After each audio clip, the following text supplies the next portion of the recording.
inspiration to combine both of these, let's say, passions. And I realized I became a happier person because I could combine my skills, my passions. And I'm here to share with you some ideas on how to incorporate visual arts in ELT, in our classrooms, okay? So I hope to be of help, okay? That's my idea is to share with you what I've been applying with my students. I'm a visual learner, so you're going to be observing lots of images. Most of them belong to me because I'm an illustrator, so I try to use my illustrations in this presentation. So if you agree, we can start sharing the screen and start working, okay? Or enjoying, let's say. All right, here we are.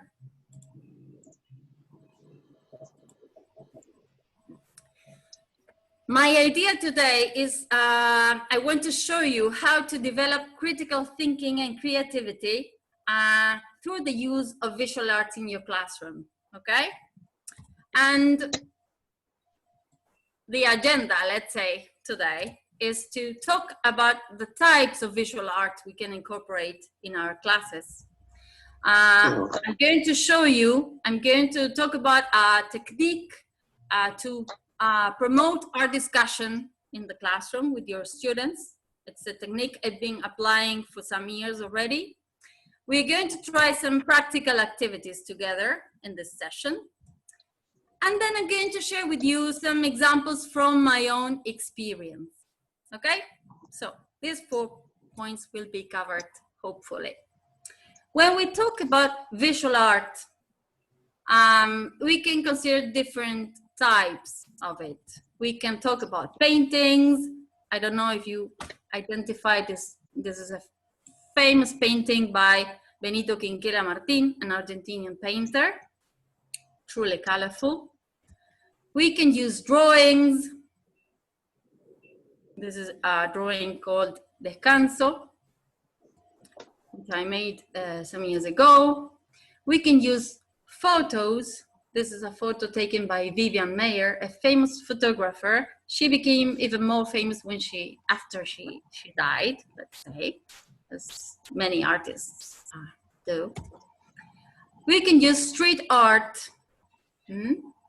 This one here is from Banksy, a mysterious street artist, which is really interesting to explore.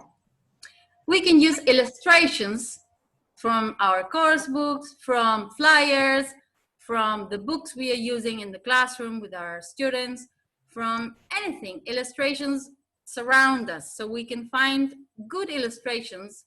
Well, and the good, we are going to talk about the good illustrations just in some minutes, okay? Anywhere. As regards the selection of material we are going to use, according to Ben Goldstein, we have to take into account some criteria, okay? Of course, we're going to select material which is connected to the topic we are working with our students in the classroom, okay?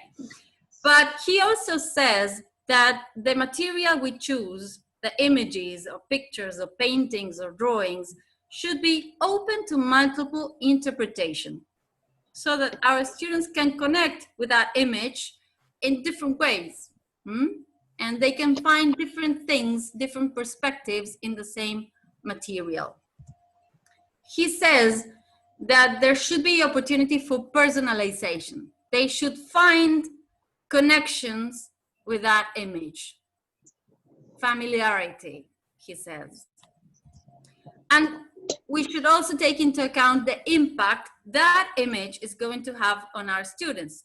We should consider their age, their interest, their origins, where they come from, where they live.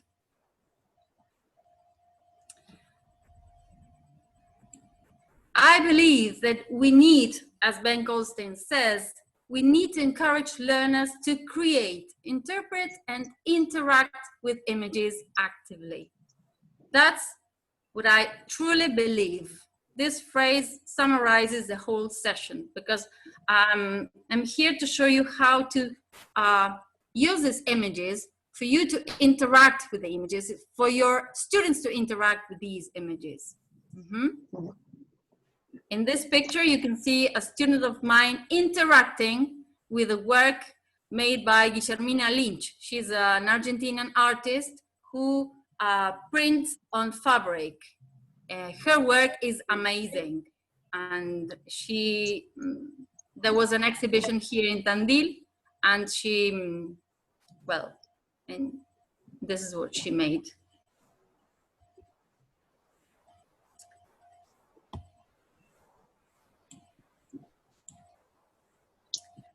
To interact, to help our students interact with images actively, I found out a technique, which is, could be a technique or teaching method or strategies, as I call them, to promote our discussion with our students.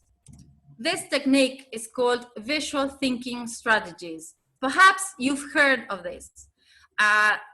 This visual thinking strategies, or VTS technique, was born in the United States some years ago at the MoMA Museum. And these strategies were created by two people, a cognitive psychologist and a museum educator. These people found out they were really worried because they saw that people who came to the museum didn't interact with the artworks. They didn't find a connection with the artwork. So they attended, they participated in the museum tours, but as soon as they left the museum, they had forgotten everything they had heard before. And they worked at the museum, so they were interested in creating a bond between the viewers, the art viewers, and the art. And they couldn't get it. So they started doing research, and they found out a way to develop this connection. It's a practice, okay? It's something you have to practice, of course, but it's very simple. And they developed 3 questions to promote this connection. And read this objective, because their objective was, and pay attention, to guide art viewers through a process of curious exploration, critical reflection, and collective meaning making. If we change the word art viewers into students, we could say that we as teachers want to guide our students through a process of curious exploration, critical reflection, and collective meaning making. Don't you agree with me? I think that that's what we all want, right? For our students to connect, yes, to reflect, to be curious, to explore. And this is the same they wanted. And it's very funny because it has a big name like visual thinking strategies, but in fact, it's very simple. And that's why I'm sharing this with you, because I've been telling teachers about this technique for some time already. And it has to do with selecting an image or a work of art or something you have previously considered it could be useful for your students, okay? So you select this work of art, you allow 1 or 2 minutes of silent observation,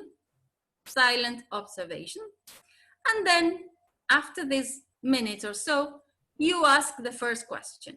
And the first question is, what's going on in this image? And this question, this is a simple question. It is an open question, which is open to multiple interpretations, as we said before. And of course, your students will start putting up their hands, at least some of them, they will start putting up their hands to say something. And then when they say something about the picture, what they imagine is going on in this image, you ask the second question, which is, what do you see that makes you say that? With this question, you are asking them to support their opinion.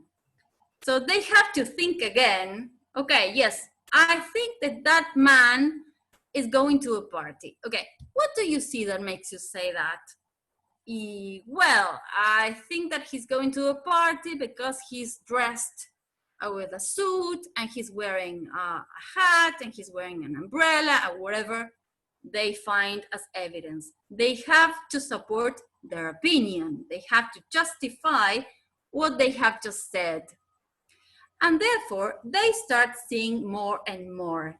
And the third question, which chains all the other questions, which will follow, is what more can you see? And you start the chain again. So one child, one student says what he thinks is going on in the picture. He justifies or she justifies what they have just said before, and then they continue speaking. And you repeat, you paraphrase the answers to give them, to provide more vocabulary, so that the other children who are listening can agree or disagree with that student said and continue interpreting and finding more information in the picture.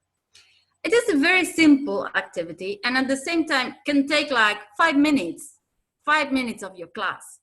But I assure you that with practice, little by little, they will start seeing more and more. And it's because the observation skills are improving. And this technique, or this teaching method, as you want to call it, in this technique, the teacher is a facilitator. And the focus is on the students thinking. And what is really, really important is that all the answers are valid. And therefore, they want to participate. They want to participate more because it is not that it is black or white. They can provide infinite answers to it. They are going to keep seeing more and more because they want to see what the others had not seen before. Okay, you understand that? So all the answers are valid and they feel confident and they want to participate and they keep taking risks. So now we're going to go to the practical activities. We are going to try it ourselves, yes? So this is an illustration I made some time ago. I'm going to allow you some time to observe it. Let's say 1 minute.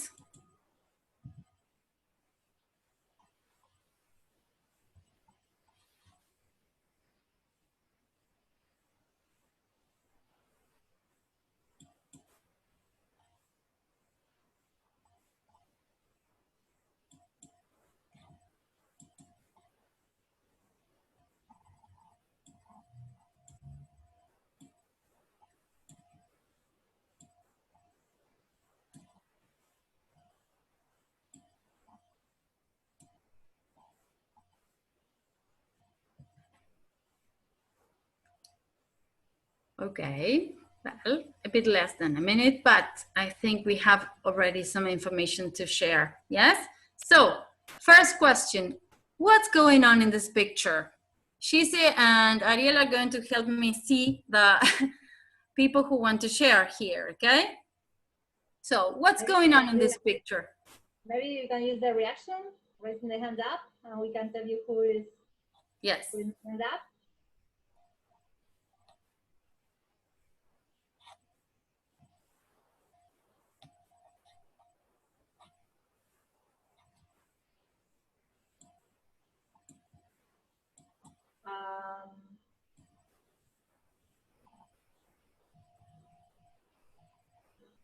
Rosario says that they might be playing, walking, yes, aimlessly.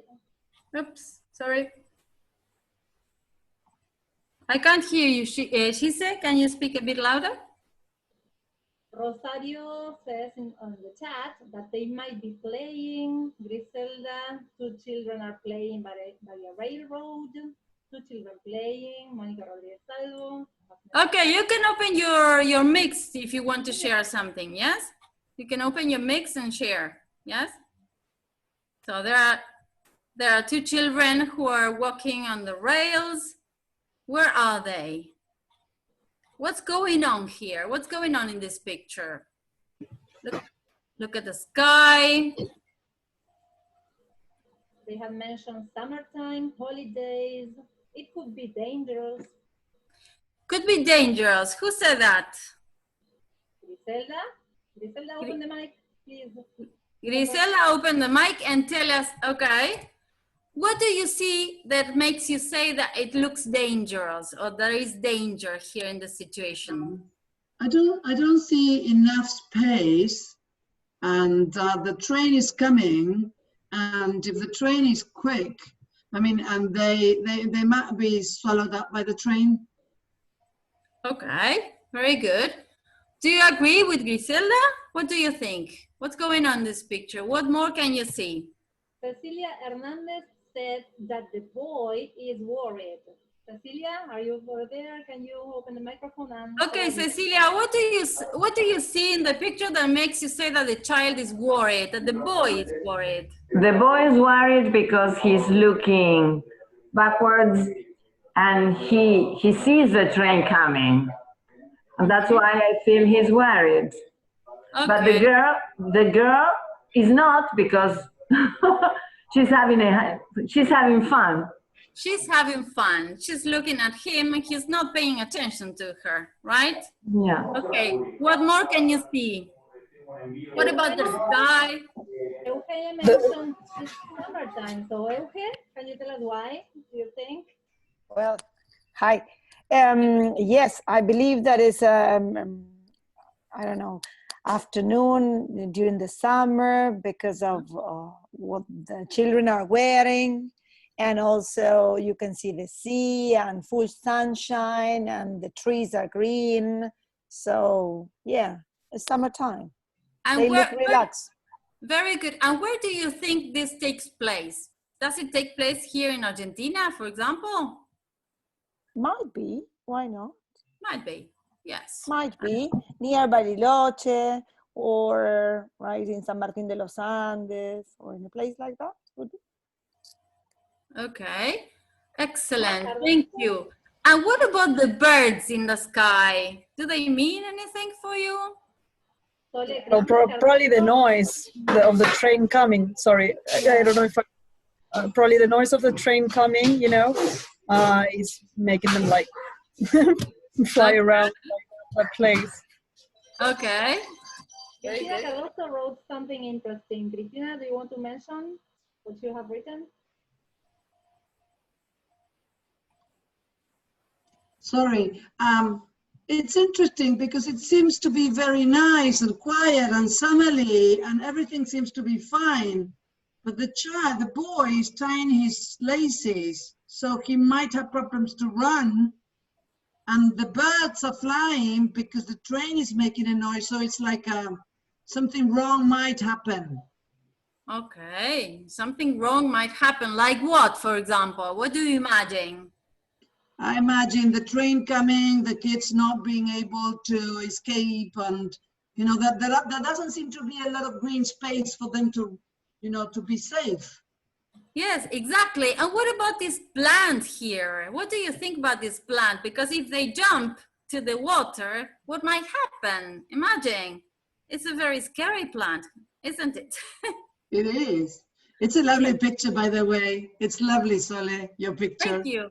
Thank you. Well, the picture was made for a story by Italo Calvino, Il Giardino Incantato. It has to do with a couple of children who were having some adventures in a garden. Okay, so Cristina mentioned, she asked me to read it, and she said that apparently they are coming from school or the class because they are carrying backpacks. Ah, good point. Good point. Very good. So they are coming from school because they're carrying backpacks or something here. Yes, and probably summer camp or something like that. Okay. Thank you very much. Okay. Imagine There's something else. There's something else, Sole. Yes. Tell me. It's going to be very far-fetched, but it could be, I mean, I could think of a very abstract theme, which is the loss of innocence. This is before something terrible happens. When that happens and somebody's going to be hurt, probably be killed by the train, then that's the end of innocence. Yes. So it's a moment before. It's very interesting because the ages of these kids is around 13 or 14 or 12, let's say, and it's around that difficult age in which everything is changing. So that comment is really it has to do with the picture, right? Something is about to change, and perhaps the dark tunnel there is showing us something as well. There's just also light at the end of the tunnel. Nighttime. No, there's also light. Light, yes. Well, we don't see the train. We see a silhouette of that might be the train, so we don't really know. But apparently, from the different, from the birds flying, from the look of the boy, we can assume that the train is coming. Okay, thank you very much. And we can continue now.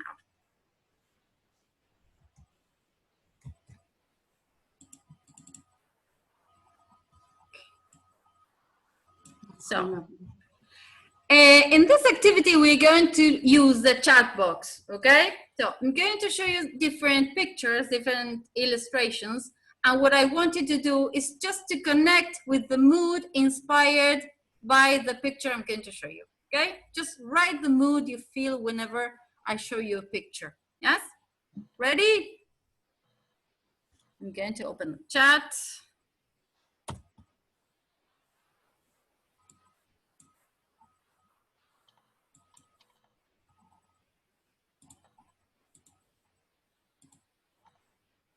Happiness, freedom, and fun, joy, happiness. The opposite of quarantine, yes, indeed. Passion, joy and fun, free. Let's see this one.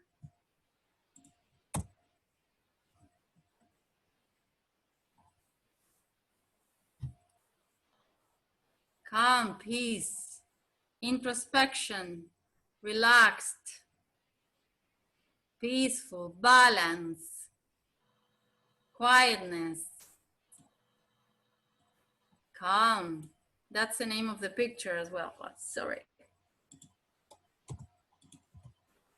And this one? Sadness. Yes. Concern. Loneliness, cold, disappointment. Yes, that's true. Worry, isolation. Troubled, blue. Yes, she looks tormented. Excellent. Well, let's continue. If I tell you the truth, I created this illustration many, many years ago when I was feeling all those feelings you mentioned in the chat. It was very sad. Okay, let's continue. What about this picture? What do you feel? Freedom, unity, peace, hope, freedom, yes, home, nice. This one?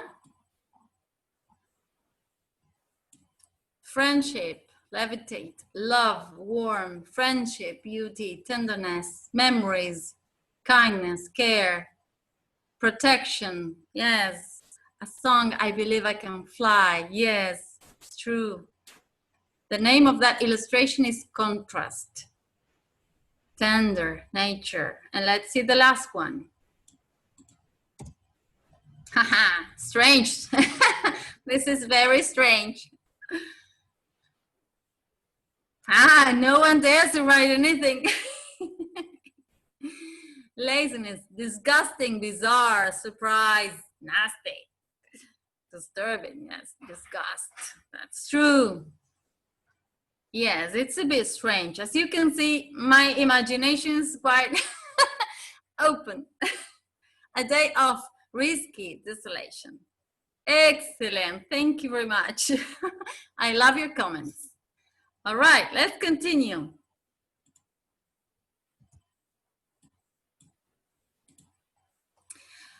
Now we are going to continue using the chat. And this time we're going to create one-line poems. This is an illustration called Piano Fingers, in which I represented my grandma's hands playing the piano. And we're going to use the chat box again. And I'd like to see your one-line poems. Shouldn't be complicated, okay? Just a one-line poem, okay? So let's see the chat and see your poems.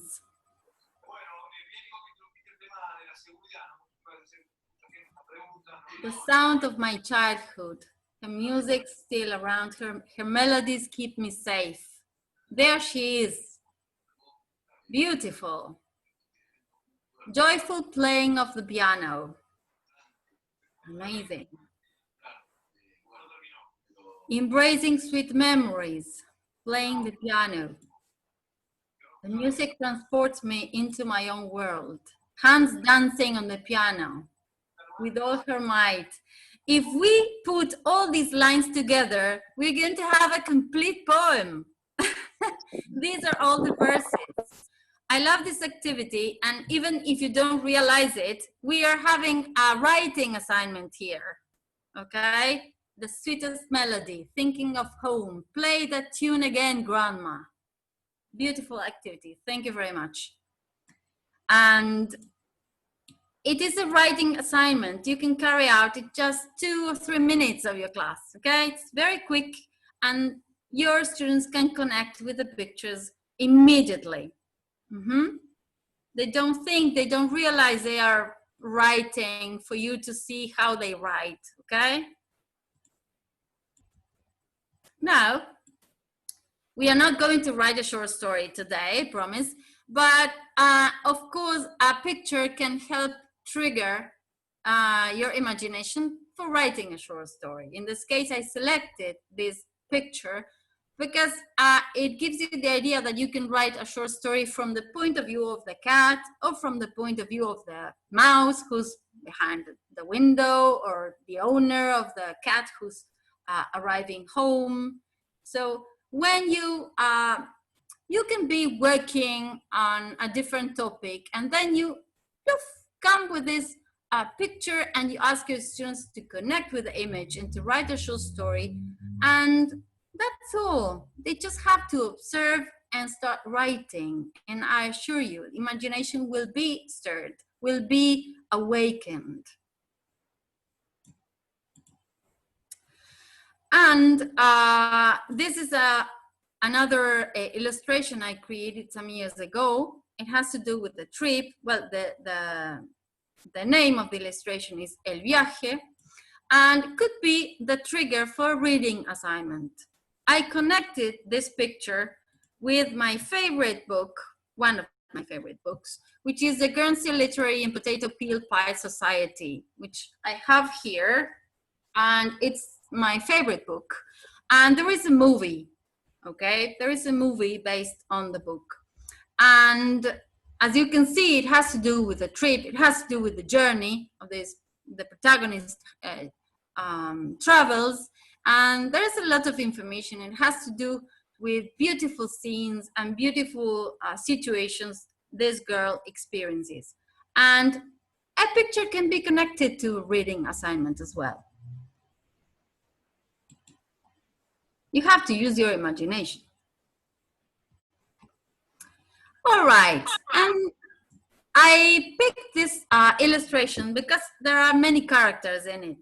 There is this woman with a dog, there is a man with a bike, a pregnant woman with her son, there is even a baby here, a man who's leaving. And whenever there are lots of characters, as you can already imagine, there's plenty to do. So you can ask your students, for example, to create the sound effects for this picture. If you're in a remote teaching context, you can ask them to record this at home and send an audio to you. Or if you're there in a face-to-face classroom, they can prepare the sound effects there in front of you. They can find the conflict, invent a conflict. Oh, Griselda, what is going to happen now? You can tell me. What is about to happen? Please. Is the man about to fall on the street? It's about to crash against the red car? What about the dog? He's very big. And there is a baby here. Imagine all the conflicts that can be stirred with just one simple picture. Okay? You know which one? You know which one? The woman there with the little boy walking. The woman is looking at the man riding the bike. Yes. So that's the one that sees the problem, the conflict coming. Okay, good. But the man is looking. Yes, but we can use our imagination. Anything can happen. An alien can come down here in the middle. And you know what? You know what? There could be something in the dustbin there. In the dustbin, yes, in the waste basket here, yes, of course. And the baby and the dog are too close. I think something is going to happen. So you can allow your students to imagine. Okay? And there's that leg over there. There's a man we cannot see. Where? Yes, it's true. It's true. Yeah. There is another man. Yes. And okay, you can ask them to write a scene. And if they are there with you, they can act it out. Okay. Everything just using a simple picture. A simple picture can tell you 1,000 stories and can tell you 1,000 activities to do, to put into practice. All right, and of course you can download these beautiful speech bubbles I love, and you can paste it on this now with the digital tools. You can Photoshop this, you can put these speech bubbles on any picture you want, and you have another writing assignment. Even the baby can speak, can explain what he's feeling there, okay? Or the dog can tell us what he's thinking, or even the man who's leaving the picture, or even the one in the balcony. We can add another one there as well.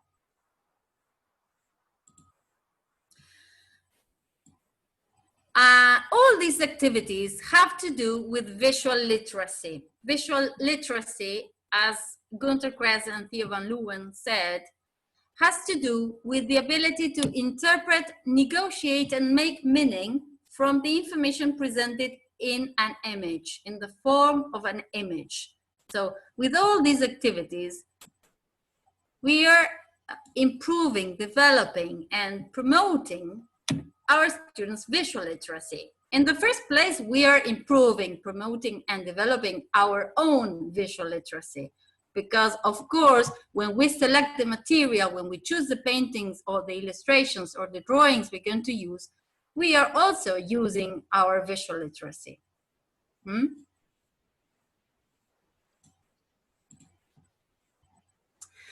All right, are you ready for some miming? I cannot see all your faces, but I think this is going to be fun. We're going to move a little bit. You don't have to speak, just you are going to mime wherever comes to the screen, okay? So I'm going to show you some pictures and you're going to move in front of your screen and you're going to mime whatever you see. Ready? Steady? Go.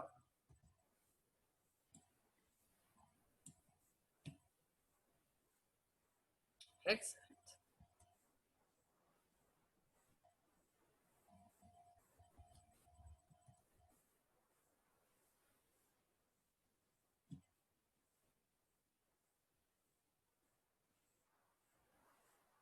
This is difficult. It's Picasso.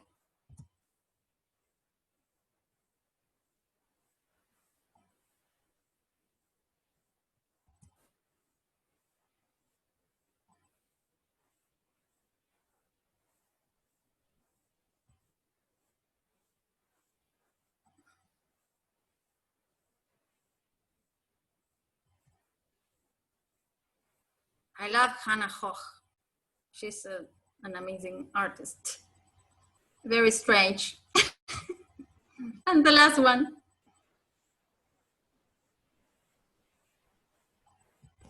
Well done. Very good.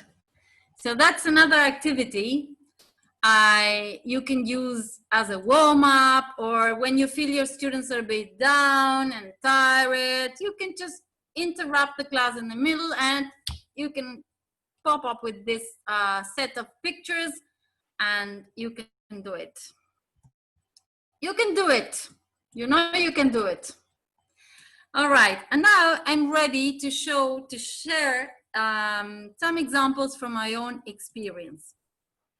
Okay, I think I started speaking to you before Gisela and Ariel. I think they were supposed to say something before I started speaking, but okay, well, I started speaking and I'm here, so I'm going to tell it myself. I'm a visual artist, an illustrator, I'm a teacher of English, and for some years I've been working as a teacher of English in a school of English, teaching art to young students, to younger learners, let's say. I teach art in English, and as my teacher of English, I'm interested in having my students learn all the vocabulary and the structures. I'm interested in getting them to communicate in English, but I am also an art teacher, so I'm also interested in their experience, in their connection with art. So I have like two different objectives in my classes. And some years ago, I started the project I coined Traveling Through Art. One of my objectives is also that teaching students that they are not alone on this planet, that there are other people living on this planet. I know it's something obvious, but sometimes they believe they are the only ones. So I have a big map in the classroom, a world map, and I decided in 2017 that I would teach them, or I would start exploring with them, the art of America. South America, Central America, and North America. So we traveled across the Americas, meeting different artists and their techniques and their materials, and exploring what they did and their artworks, and we created our own artworks. In 2018, we crossed the ocean and we traveled to Europe. And all throughout the year, we met different artists from Europe. We met because, I mean, of course, we didn't travel. They are 5 to 10 years old students. So no, we stayed here in the classroom, but with our imagination, they gave me their tickets and we pretended we were on a plane and we traveled to Europe. We met Vincent van Gogh. Yes, they are dead. Some of them were dead. And when I found a live artist, they said, "Está vivo, Miss!" Yes, yes, he's alive. So it was amazing. But the point is that last year in 2019, I decided to travel to Africa. I didn't know anything about Africa. I humbly say this. And so I started doing my research. I discovered that one of my super skills is my curiosity. So I started doing my research. My house turned into an African house, let's say, because I started listening to African music, African artists, African symbols, African everywhere. And I loved it. I loved what I found out. And I'm going to share a little piece of that project. I presented the project at the beginning of the year.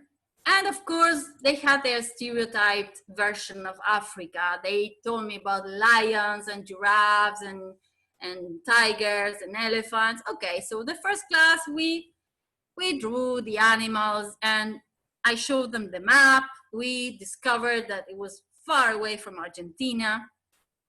The map is an important asset in my classroom. I consider it essential. As you can see, we use it all the time. At the end of the year, they knew where to find the different countries we visited in Africa. And today, I'm going to share with you the experience we had in Ghana. Ghana is a country in Africa. And when I started doing my research about Ghana, I discovered that there were lots of artists, that there were amazing symbols, amazing traditions that I wanted to share with my students. I was really enthusiastic about this. And I presented the project with a song I found, because we started singing in African. Yes, I know, we are teaching English here, but at the same time, it was something I had to really look inside myself and say, well, the other teacher is going to think about me, because I'm teaching English, I'm teaching art in English, but I'm playing some African music to them. But for me, it was worth it, okay? So you can't criticize me for this. So now I want you to calm down, close your eyes, and listen to this song, because that's what I ask my students to do. To close their eyes, listen to this song, and then they would tell me where they were, what they had imagined, and so on. Let's see.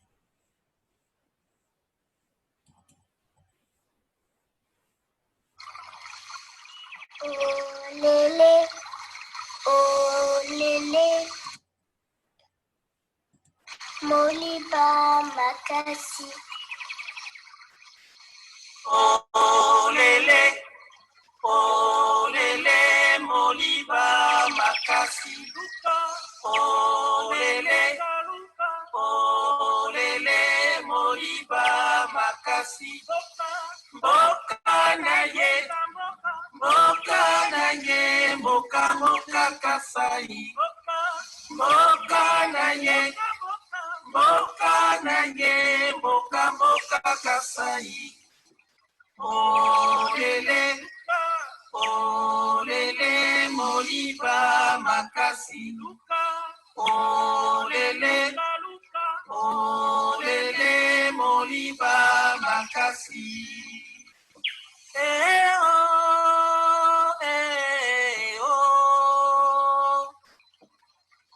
Engela aya.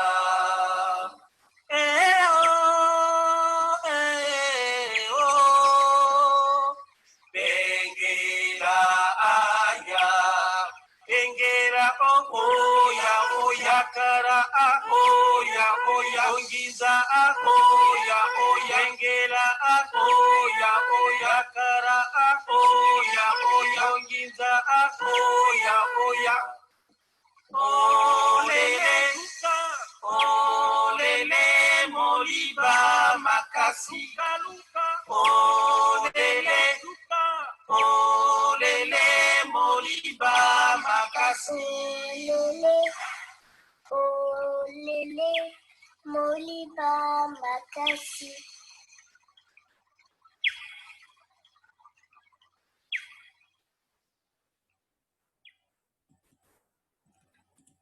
All right, so that was the beginning of the project.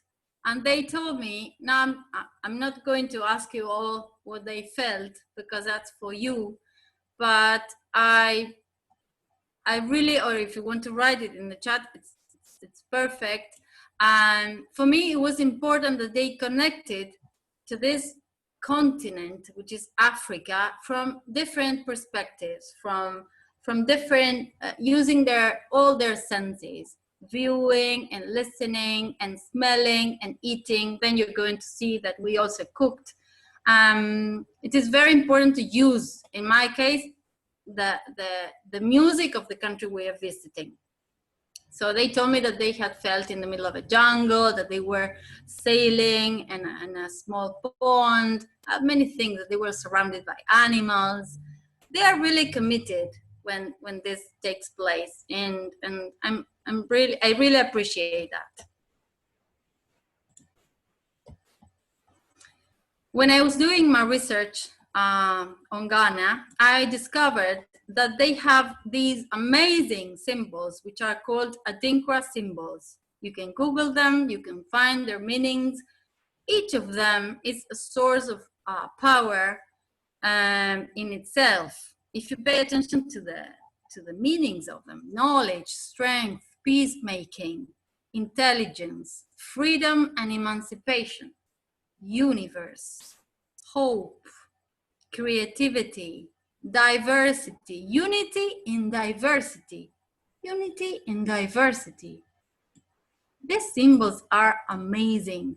And I made a lot of copies, photocopies for my students. And the first 2 classes, we spent looking at them and analyzing the meanings. Remember that they are 5 to 10 years old.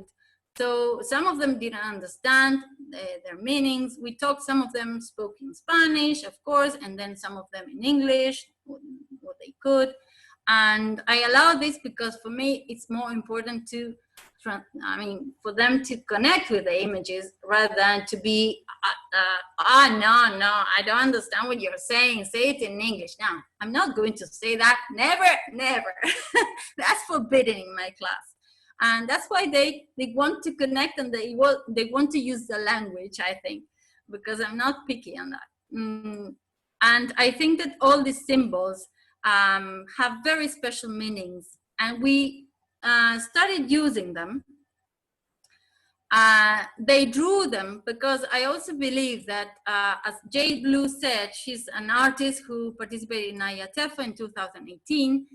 She said that the act of drawing as a means of exploring the language leads to a deeper and more memorable and personalized connection. I think that Juan Pedro, who did this beautiful portrait of an African artist, connected with that artist much more than just listening to her name. Her name is Esther Maglangu, okay? She's from South Africa. She's a very old woman. I'm going to show you her picture later on.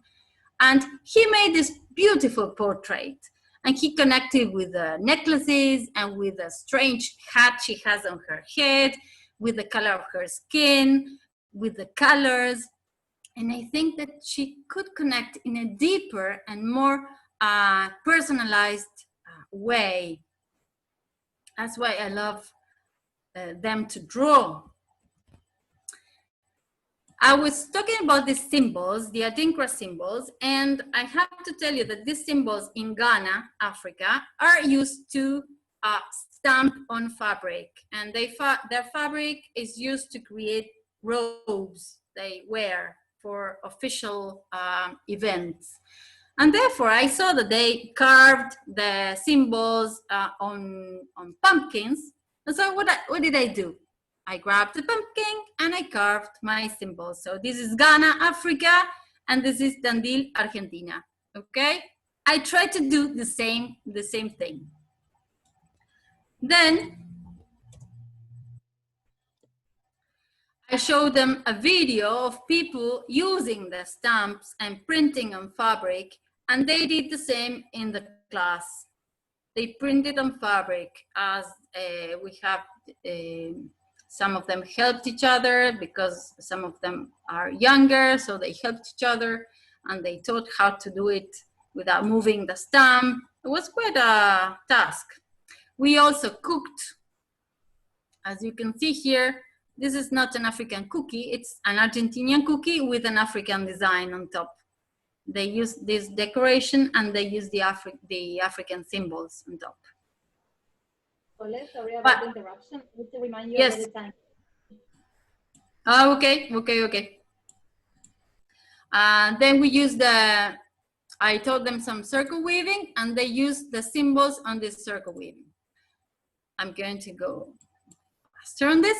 Whenever we visit a country, I select an artist. In this case, we were visiting Ghana, and I selected the art of Raphael Adjei Main.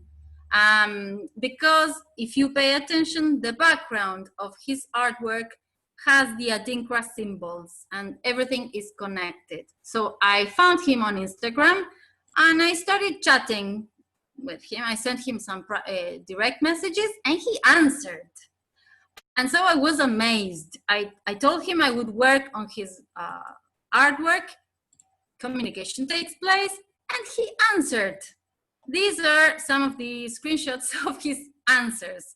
I sent him lots of messages and he was amazed. An Argentinian teacher was working on his art. And then my students wanted to ask some questions to him. And this is where communication takes place, because they started asking questions such as, Do you like Fortnite? or, Hello, Rafael. Do you like ice cream? Bye bye. What's your favorite animal? Hello, Rafael. What is your favorite thing in your life? all right. So I imagine that I recorded many of my students' questions, and I sent all the videos to this artist.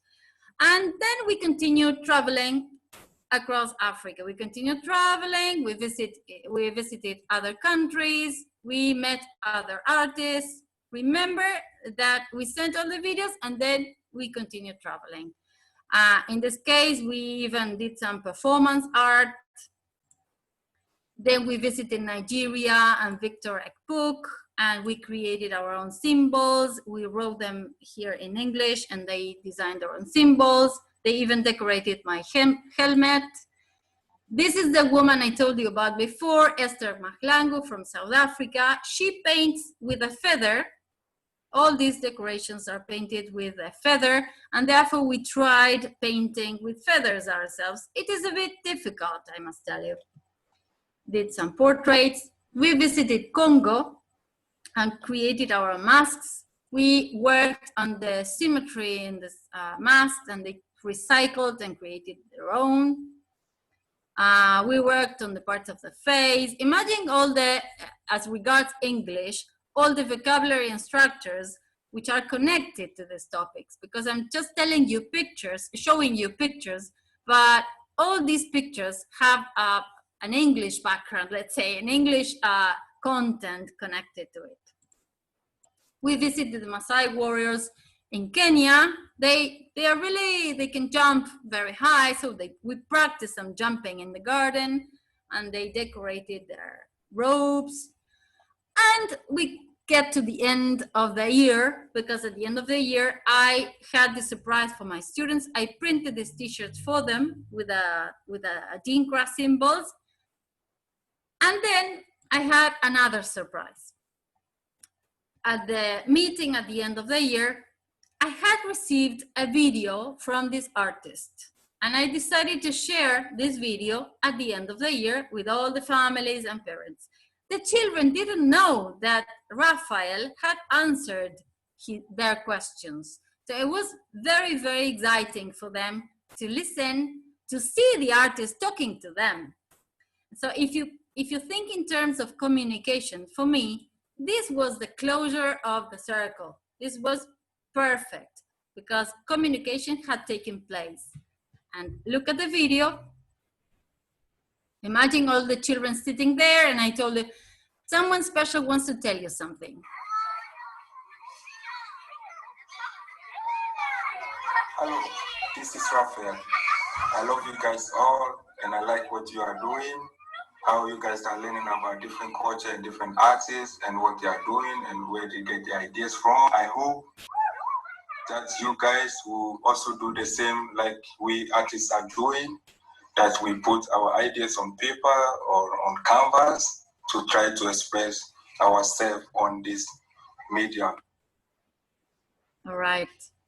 And therefore, some parents told me that the children believed the artist was about to arrive in a minute. They thought that he was in Tandil.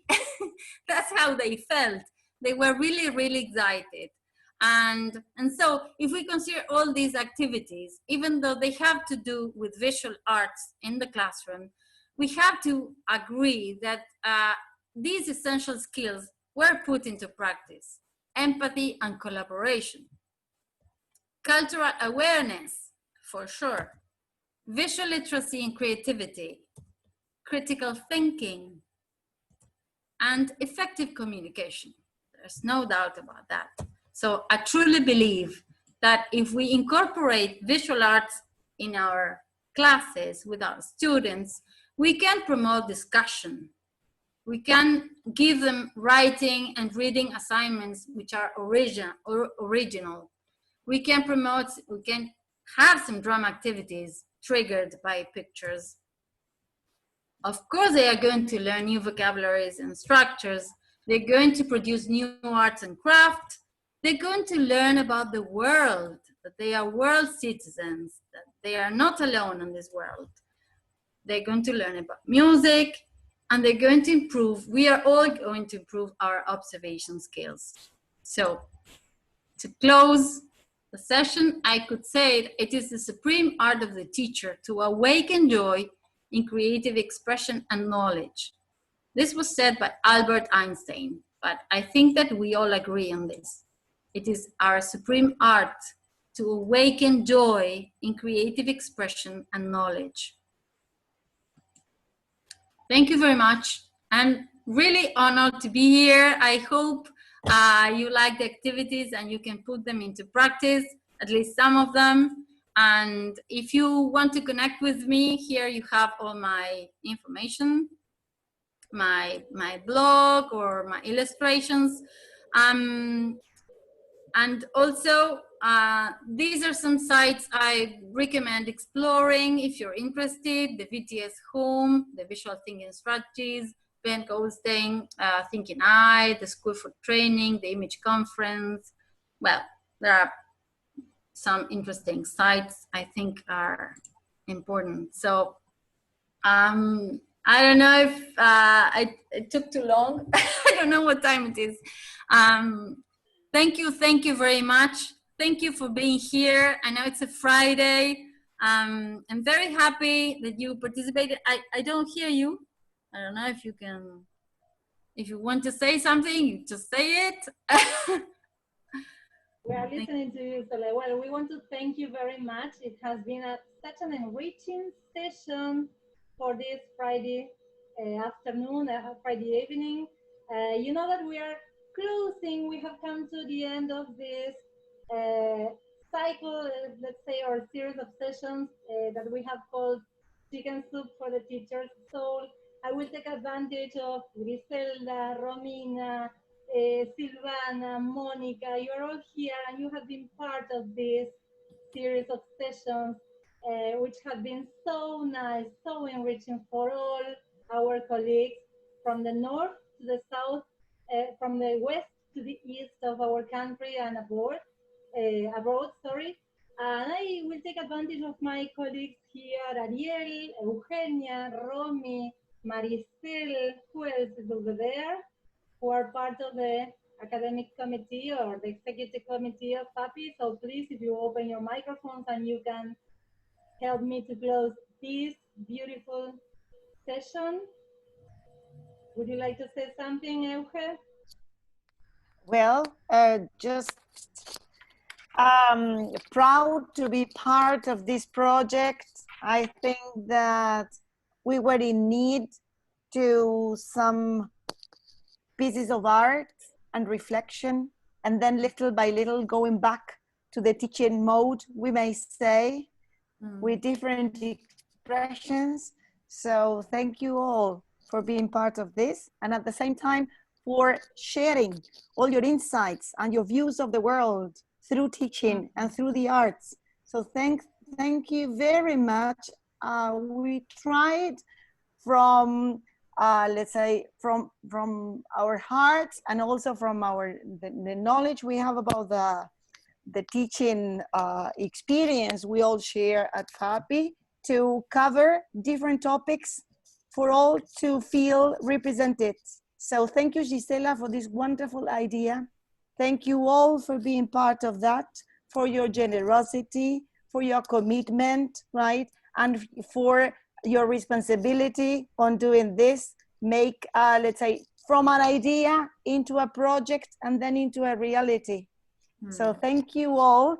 And we hope that we can share many more projects, right, in which you are all represented, right? So thank you all. Thank you, Euge. Ariel, I would like to listen to you. We have been working hand in hand, so please.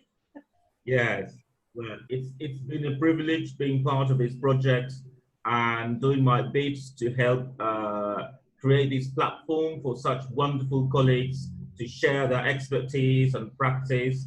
And it's been a hell of a ride. I enjoyed it enormously, and I hope you have done so as well. Remember that this recorded session will be uploaded to the YouTube channel. This is the commercial speaking. Make sure to follow us on social media, Instagram, and the YouTube channel. Thank you, Ariel. Romy, would you like to mention I just anything? You have been on the two sides, yes, working for yes. this one. I think, yes, it was a series of wonderful sessions, and I think that everyone that was invited or felt that could share with something had the opportunity to do it. And well, I don't know, it was very nice to be part of this little project, let's say. And well, there's more coming after the winter recess, but that's a surprise. Yes, it's a surprise. Okay, Maricel, would you like to mention anything about the newsletter? Maybe we can share with all the colleagues about the newsletter. Sorry, Jesse, about what? The newsletter. Papi's newsletter that was. No, but I haven't read it yet. Sorry, The okay, Ariel, newsletter. would you like to share, Ariel? Okay, so we send the first newsletter of the year to the different teacher associations, and we will be sharing the link for the newsletter both in Facebook and Instagram. And hopefully you will be receiving the email from your teacher association with the newsletter, in which we have summarized what has happened so far in the year. We have mentioned some highlights and also anticipating what's to come for the second half of the year. Yeah, okay, so stay tuned, everybody. Keep following us, yes, because much more is coming for the next part of the year. Okay, so we want to thank you very much for being here. Many of you have been following us every single Friday. So thank you, thank you, thank you. Thank you very much. If they want the